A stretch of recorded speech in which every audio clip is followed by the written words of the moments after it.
Good day mga kalapatid. So malapit na naman yung derby, kaya makakapag-upload na naman tayo ng madalas.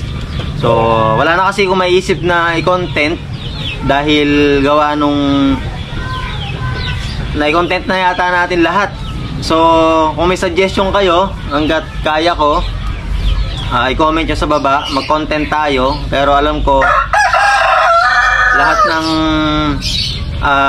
tungkol sa pagkakalapate, alam ko na i-content ko na. Pasensya na kayo sa mga manok. Talagang nandito kasi ko sa manukan ng pinsan ko. May mga manok sila dito. Tilaukan ng tilaukan. Ayan. So ayun, share ko lang sa inyo mga kalapatids etong ibon natin.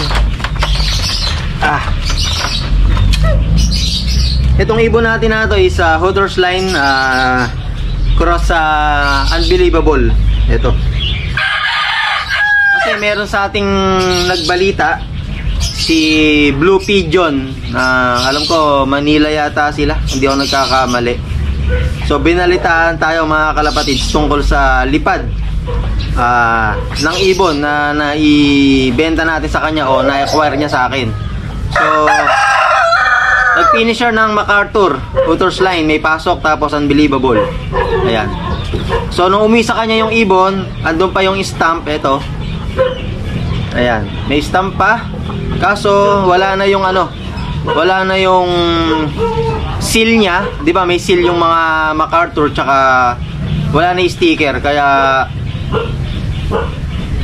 ayun, kagandahan dito yung ring buo, dalawang ring niya. And then nakauwi yung ibon. So finisher nga mga kalapatids ng MacArthur Leyte.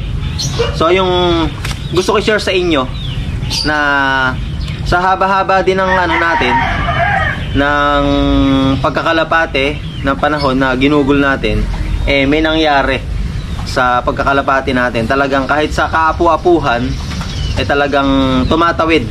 And then nung nakapag-acquire din sa akin noong nakaraang year na 2020 or 2019 siguro, hindi ko na matandaan. So nung katatapos lang din ng South, Calbayog Daybird. So nung kinalaga ng Tacloban, so hindi na nakauwi. Pero may dahilan naman kasi, humina yung ibon. Parang meron siya nararamdaman. Hindi lang namin ma-detect kung ano yung nararamdaman niya. So ayan, yung nestmate na ito, kasi ang nilabas ni Hooters, dalawang cock. Isa ito na naka-personal band ko rin, tsaka yung kapatid na ito, para silang cock. Naibenta ko naman dun sa kung di nagkakamali, sa Bulacan. Bago naman maibenta ko yung sa Bulacan, na-breed ko nga yun. So yun yung napunta kay Blue Pigeon. Shoutout sa'yo Blue Pigeon. Ayan, yung nestmate nito nag-produce nga ng ng kahit papano yung dugo nila naisama doon sa breed nga na yun. Hindi ko lang alam kung ano yung pinair ni Blue Pigeon. So ayun, tumawid ng MacArthur. So mas ginaganahan tayo o mas nagiging kampante tayo sa hawak nating linyada dahil alam natin na may potential na manalo. Pero sa tawiran, subok ko na kasi sila. Subok ko na sila sa tawiran. Kaya swerte na lang talaga kulang mga kalapatids. Kung mahawakan yung ang katawan nito mga kalapatids, napakaganda. Hindi nagbabago katawan nito. Ito medyo pa to, medyo bumaba pa yung kondisyon dahil ginejet ako.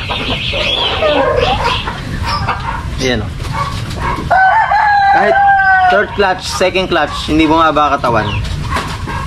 So yun, lahi rin, kadugo nila yung Calbayog Daybird, and then yung MacArthur finisher,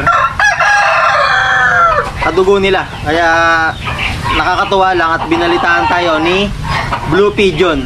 Ayan, so subscribe nyo siya sa kanyang YouTube channel at saka sa kanyang page. So mas naging ano ba tawag doon? Mas naging masaya ako dahil yung mga pinasok namin sa Alegre merong pasok ng dugo nila. Kaya sabi ko, Dapo lang ng swerte. Sigurado dudulo ibon, may pagsabayan. Ayan. Nakakatuwa lang mga kalapatids dahil ang hirap humanap ng ng ibon na good flyer and then good breeder. Ibig ko sabihin, may napatunayan sa lipad and then pagka binreed mo, magagaling din yung inaanak kahit paano. Nagsusuperset, ganun. And then hindi lang sa anak, kahit sa kaapu-apuhan, talagang may abilidad. Kahit na hindi purong-puro. Napaka kasi na ito mga kalapatids, napaka-ilap. Ayun nabunutan na tuloy siya ng balahibo.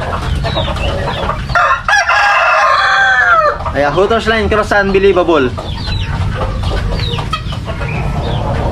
Kapatid dito mismo ni ni lap champion ni Amber. Yung Tagudin Ilocos lap champion ko, young bird, old bird. Kapatid ko mismo. Hindi niya lang nestmate. Ang pagkakaalam ko is nauna yata itong i-breed. Sumunod si Amber. Ang ganda nga nung nangyari pagka kasi binibreed ko si Hooters, kung hindi dalawang kak ang nilalabas, dalawang hen. Napakabihirang mag-kak and hen. Ang nangyayari, dalawang hen, dalawang kak, dalawang hen, dalawang kak. So, naobserbahan ko din sa tagal kong hawak yung linyada nila, kahit sa anak o sa apo ni Hooters, ganun ginagawa. Dalawang kak, dalawang hen yung nilalabas. So, nakukuha talaga yung yung sabi natin jeans o yung katangian.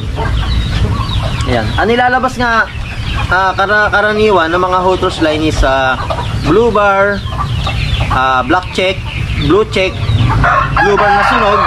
Then minsan meron pang blue bar na para siyang mag-golden, parang ganun May naranasan akong ganun So depende na rin siguro sa sa crosses.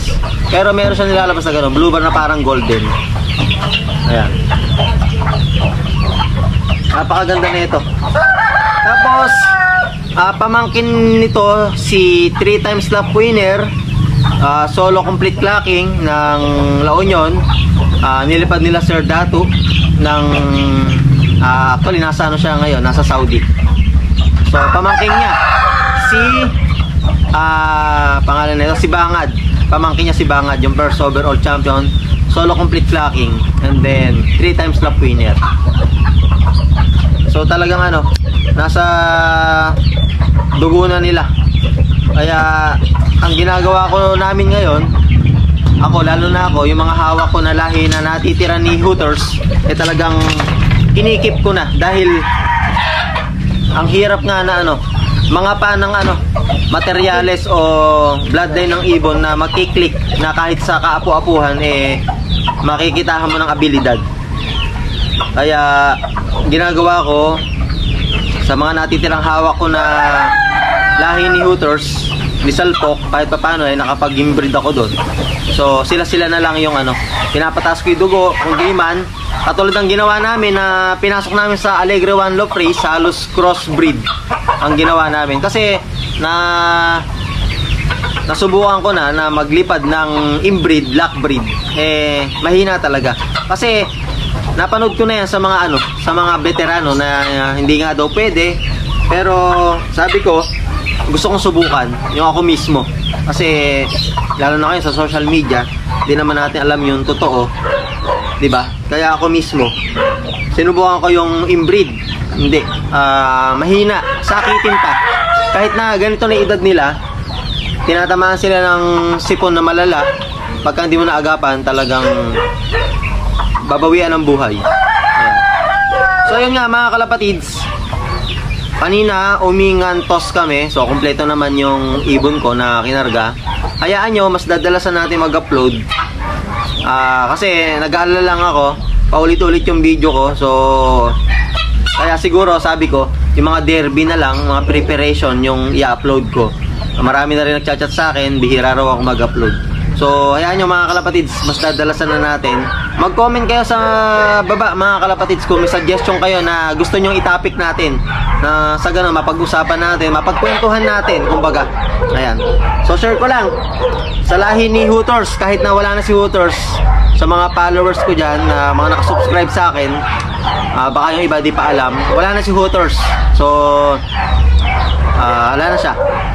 Binawian na ng buhay. Kahit pa paano naman, nasa atin yung mga inbreed nila, yung matataas na dugo. So, yun, sila na lang talaga yung ano, mas pinaparami ko, pinag-cross ko na lang sa ibang line.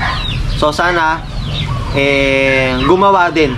And then sa mga kumuha pa sa akin noon pa, nung simula nung 2018 na mga kumuha sa akin, ayun, katulad nga ni Blue Pigeon na binalitaan tayo. Ayan. Ayan. So, pangalan nito is si Nesto. So, bred for stock lang siya. Pero yung mga kapatid niya, yun nga, nilipad ko. Lap winner. Live siya pa nun. And then, minalas lang sa dulo. Nagano siya. Nag second day. Pero kung umuwi siya nung daybird, sa top 5, mag-overall siya. So, yun lang mga kalapatids. Sa mga susunod na araw, mag-upload ulit tayo. Then comment nyo nga sa baba kung may pag-uusapan tayo, may mga suggestion kayo na pag-uusapan natin na topic, paki-comment sa baba. Maraming salamat mga kalapatid sa suporta.